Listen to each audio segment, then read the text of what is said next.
Alright guys, we've got some crazy Forsaken news today, from new info on Phosphorus' true form to the story of Chance's twin brother Lance, and even how Soul's old code is still breaking the game. There's a lot to cover, so let's get right into it.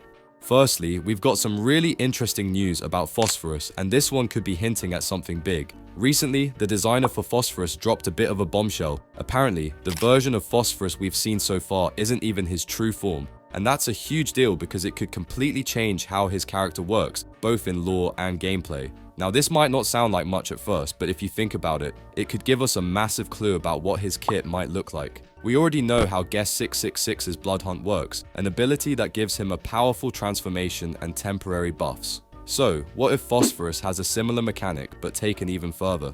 Imagine a killer that can transform into his true form mid-match, gaining huge stat boosts or even new abilities for a short period of time. If you've played Outcome Memories, this idea might sound familiar, since the upcoming executioner called Faker in that game also has the ability to transform into his true form for around 38 seconds. I wouldn't be surprised if Phosphorus works in a similar way, maybe something like a once per match transformation that lasts 20 seconds, and that has to be charged up over time by landing hits or getting stunned.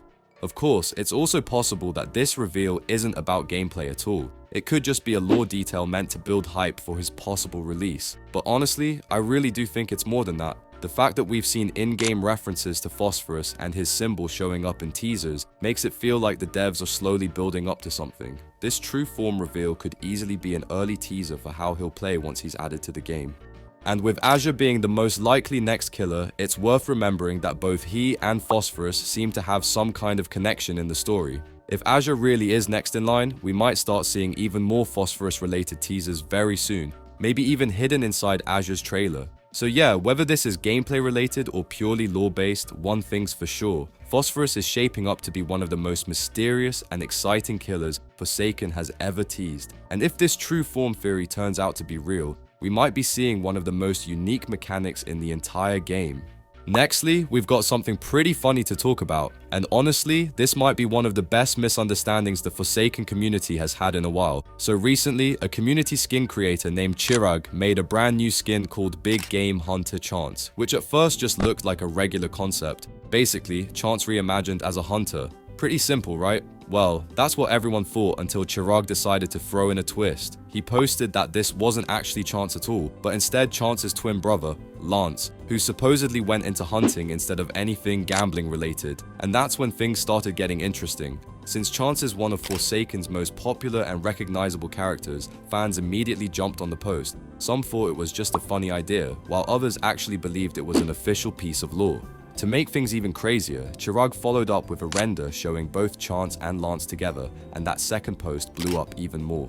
The render was so good that a lot of people genuinely thought this was canon and that Forsaken had secretly revealed some twin brother lore about Chance. It got to the point where the rumor spread across multiple Forsaken posts. Players were debating which brother was older, how their backstories connected, and even coming up with theories about how Lance might tie into the Forsaken universe. The community basically ran wild with it. Eventually though, it spread so far that the developers had to step in and ask Chirag to clear things up. He later confirmed that it was just a fun joke, not official at all.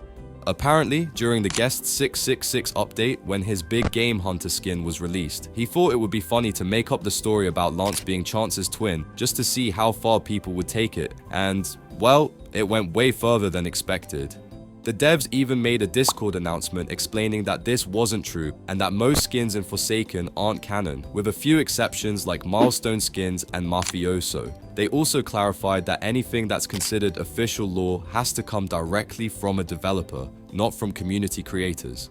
In the end, it turned into one of those funny moments that shows just how easy it is to spread something to Forsaken's fanbase. It's kind of hilarious how quickly a joke turned into a full-blown theory, so if you were one of the people who thought Chance really did have a twin brother named Lance, now you know the truth. Still, I've got to admit, it's pretty funny how far that one got.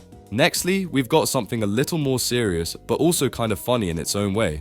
Apparently, Soul's old code is the reason behind a lot of the bugs currently happening in Forsaken. So, as all of you know, the Chapter 2 update for Forsaken recently dropped, and with it came a bunch of new content, including 2 killers, a full Halloween event, and multiple map updates. Naturally, a few bugs came along too, which is totally normal for an update of that size. But over on TikTok, the reaction has been, well, a bit dramatic. A clip started gaining traction showing Veronica doing the wall hopping tech, and while it was meant to be funny, the comments quickly turned into a debate. A bunch of people were saying things like, Soul was a better dev, or the game never had bugs when Soul was coding.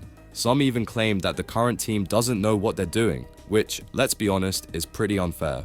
The truth is, the dev team just released a massive update in about 3.5 months, which is insanely fast for how much content was included. 2 brand new characters, a full event, and tons of balance updates. Of course, a few bugs are going to slip through. That's completely normal for any game, especially one as complex as Forsaken. Now, here's where things get interesting. This whole conversation actually caught the attention of FF Prankster, one of the main coders on the Forsaken dev team. He decided to clear the air, and in doing so, dropped a bit of a bombshell. According to him, a lot of the bugs people are complaining about actually come from Soul's old code, the stuff that's still buried deep in Forsaken systems from when he was working on the game. Apparently, some of the code is so messy and outdated that Prankster jokingly refers to it as Diddy code. He even shared a few examples of how confusing and broken certain systems were behind the scenes, which made it clear that the current devs have been working extra hard just to clean up all that leftover stuff while still trying to add new features. So yeah, next time someone says Soul was the better dev, maybe think twice, because according to the actual coders, his programming is one of the main reasons so many weird bugs exist in the first place. Honestly, I find it kind of funny how quickly people jump to conclusions without knowing what's really going on behind the scenes. But now we know, most of these issues aren't because the current team is lazy or bad at their jobs. They're just fixing the chaos left behind by Soul's old code while still managing to deliver updates faster than ever. And lastly, we recently got some really interesting new information and lore about 1X's Milestone skins, and it actually explains a lot about the design choices behind them. Recently, a lot of players have been saying they don't really like 1X's new milestones, claiming that they feel off or don't fit his character. But the details shared by the creator of these milestones really help make sense of the vision behind them. He explained that 1X's milestones are actually parallel to Shidletsky's, as both characters share the same journey through swordfight on the heights. The key difference is that 1X wants to become more than just Shidletsky's mistake. Each milestone represents a step in that transformation, showing how 1X grows stronger and more independent over time. Milestone 1 is meant to show him rejecting his original vessel and beginning to reveal more of his true self. Milestone 2 continues this evolution and mirrors Shedletsky's second milestone. Both even wear a pirate hat, symbolizing their shared but diverging paths. By Milestone 3, 1X is pushing past his physical limits, starting to take on a more commanding appearance, almost like an emperor. Then finally, Milestone 4 shows his vessel completely corroding as his true 4D self begins to emerge. The only thing stopping this full transformation is the Spectre, who's actively holding 1X's form together, an awesome little detail that adds a ton of depth to his story. Honestly, this new information really changes how you look at 1X's milestones. They're not just random redesigns, they're a visual story of his evolution and his struggle to break free from being Shidletsky's failed creation. Anyways, that's all the Forsaken news today. Remember to stay safe, and I'll catch you all in the next one.